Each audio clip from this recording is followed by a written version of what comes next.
Howdy dear viewer. In this short tutorial video, we're going to look at how we can change the margins in Microsoft Word. So each page automatically has a 1-inch margin.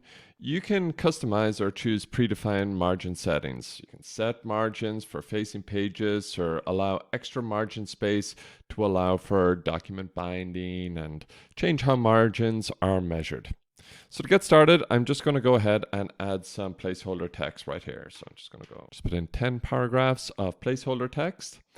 And then next of all, I'm simply going to go right here where it says layout and then click on margins. I have a whole bunch of preset margins here, and watch how the text margins change as I click on different ones.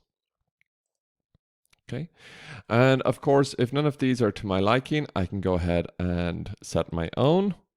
So let's make a really small top margin, a really small left margin, a really small margin on the bottom, and a really small one on the right. And this should pretty much take up the entire page. Okay, so I have 0.1 of a centimeter margins all around. Okay, please do go ahead, like, share, and subscribe, and I hope you found this one useful. Thank you very much.